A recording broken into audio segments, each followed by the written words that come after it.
Howdy mates, good noontime on this wonderful day, July 12th, 2024.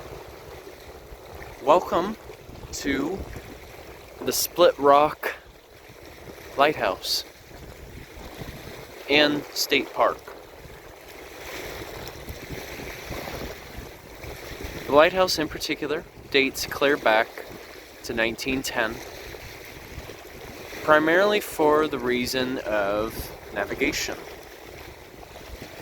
Because there was an infamous storm in 1905, there we go, that took place where the lake was experiencing gale forces of wind, therefore producing much of the waves that still exist in Lake Superior.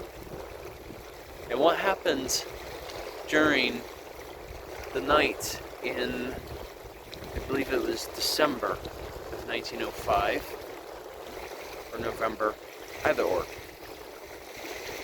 The storm passed through, and several ships within this area had sunk because they had hit against the cliff. You figure with it being dark out and even having snow falling and rain, visibility was very difficult.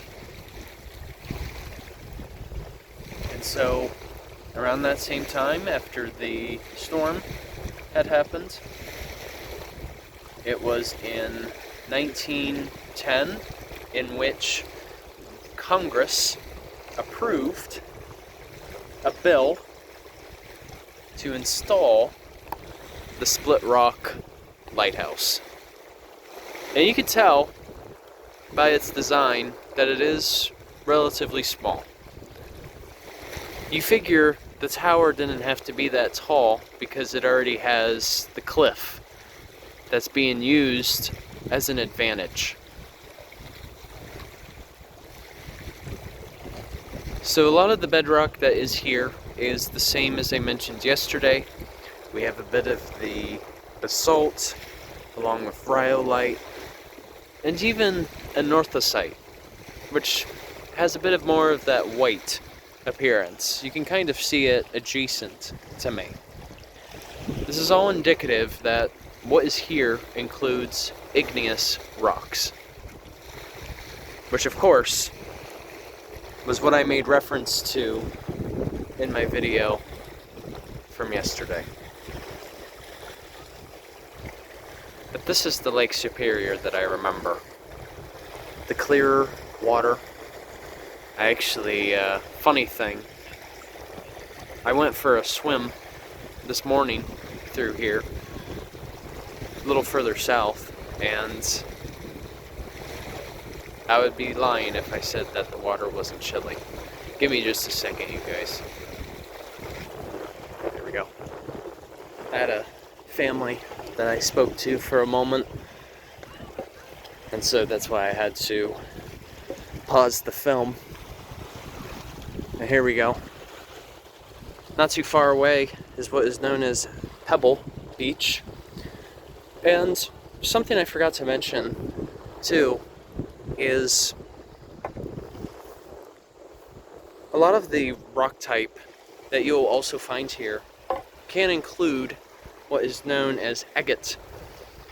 And for those of you not familiar with agate, it refers to a rock type in which, going into the cut section of it, there's multiple rings that have different colors of silica crystals. And there could be jasper in it as well, iron oxide or rust. They're really cool.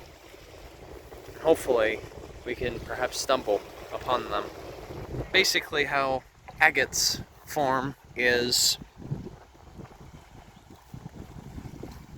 you have like a porous rock, and what happens is the silicified water will slowly evaporate and leaves behind silica as a byproduct. And since it happens over time, that's why there's multiple different rings that can be within it. So who knows? We may stumble upon some today. We'll just have to see. Alright, you guys. Have a good one. Take care. And of course, Journey on a Journey is once again onwards.